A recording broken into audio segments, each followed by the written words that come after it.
সবাইকে শুভ সন্ধ্যা।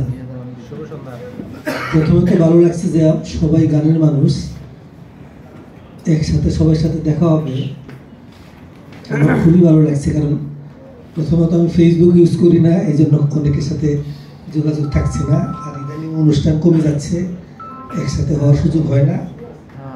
প্লাবন কালকে রিং দিয়েছিলেন যে আজকে আসতে হবে, আজকে আমি আবার বইমেলা গিয়েছিলাম, এই জন্য প্লাবনের কাছ থেকে একটু টাইম নিয়েছিলাম যে একটু পরে আমি কোনো অনুষ্ঠানে দেরিতে যাই না, এটা আমার অভ্যাসই পরিণত হয়েছে। আর প্লাবন যখন রিং দিলেন যে ভাই কালকে আসতে হবে, তখন আমার একটা ঘটনা মনে পড়লো। আমার এলাকায় একটা স্কুল আছে, 100 বছর পূর্তি হয়েছে। তা আমি অনুষ্ঠানে গেলাম, অনেক রাতে অনুষ্ঠান হচ্ছে, হাজার হাজার মানুষ। তো হঠাৎ দেখি আমার বক্তৃতার পূর্বে সভাপতি সাহেব, স্কুলের সভাপতি সাহেব বক্তব্য দিচ্ছে, তো ভালো আমি দাঁড়াই আছি। হঠাৎ দেখি যে সভাপতি সাহেব কান্নাকাটি করছে, ভীষণ কান্না। প্রথমে একটু আনমনা ছিলাম যে কান্নাটা কোথায়, পরে দেখলাম যে না, সভাপতি সাহেব কাঁদছেন, ফোন পাচ্ছে নাকি। আচ্ছা, তা আমি যেহেতু 100 বছরের অনুষ্ঠান, স্কুলের সভাপতি কান্নাকাটি করছেন, সুতরাং সমস্ত মাঠ জুড়েই একটা কান্নার আবহাওয়া সৃষ্টি হলো, এবং আমি একটু ব্যথিত হয়ে পড়লাম। বাঙালি মাত্র তো কান্না শুনলে মন খারাপ হয়, তা আমারও প্রচণ্ড মন খারাপ হলো। আমি একটা অনুষ্ঠানে আসলাম ঢাকা থেকে, রাত্রে 11টা 12টা বাজে, কান্নাকাটি হচ্ছে, তাহলে কিছু ঘটছে কিনা এখানে। আমি ভাবলাম যে কোনো একটা বড় ঘটনা ঘটে গেছে কিনা। তখন আমি মাইক নিয়ে বললাম যে সভাপতি সাহেবকে বললাম যে আপনি ভালো অনুষ্ঠান হচ্ছে, কান্নাকাটি করছেন কেন? তখন উনি বললেন যে আমার কান্না লাগছে এই জন্যে যে আমি শহীদুল্লাহ ফরাইজিকে আমার স্কুলে আনতে পেরেছি। তখন আমি মানে একটু মুগ্ধ হলাম যে আমার আনার জন্য ওনার উত্তরটা কি হবে।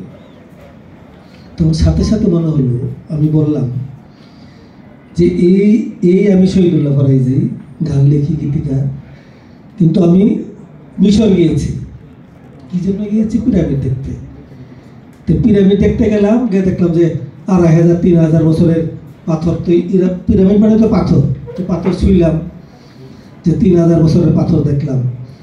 তারপরে পিরামিড দেখে গেলাম মমি দেখতে।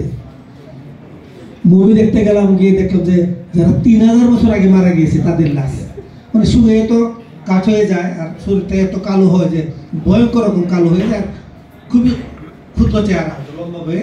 কারো কারো সাথে ওই সময় কি জুতা ব্যবহার করতো, রাজা বাসারা কি ব্যবহার করতো। আমার মনে হলো যে আমি 3000 বছরের পুরাতন পাথর দেখতে এবং 3000 বছর আগে মারা গিয়েছেন তাকে মমি দেখতে, যদি আমি 12,000 কিলোমিটার দূরে যেতে পারি লক্ষ টাকা টিকিট দিয়ে, কেন আমি ঢাকার থেকে 100 কিলোমিটার দূরে জীবন্ত মানুষের ঢাকা আসতে পারবো?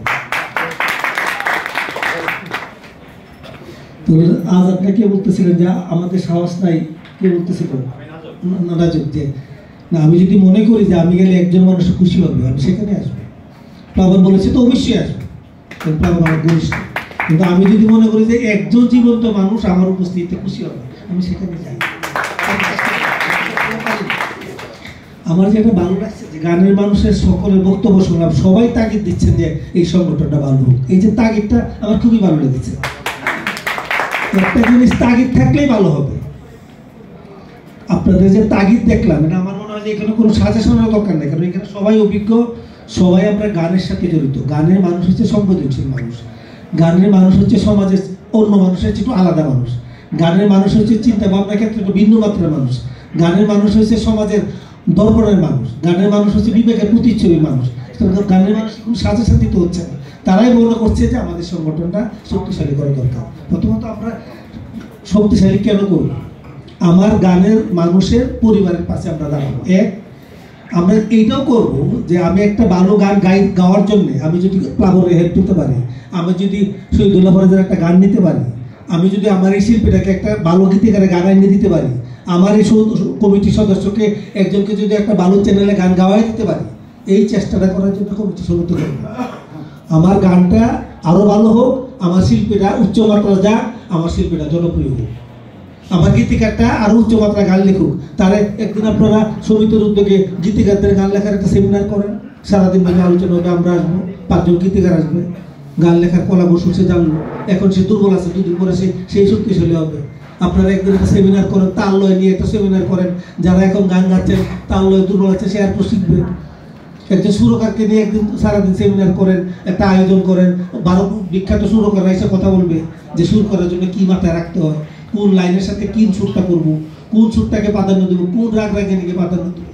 তাহলে দেখবেন যে এই সমিতির লোকগুলাই একদিন ক্রমাগতভাবে আরো উচ্চতর হচ্ছে, আরো ভালো হচ্ছে, আরো ভালো গান লেখা হচ্ছে, আরো ভালো গান গাওয়া হচ্ছে, ভালো সুর করা হচ্ছে।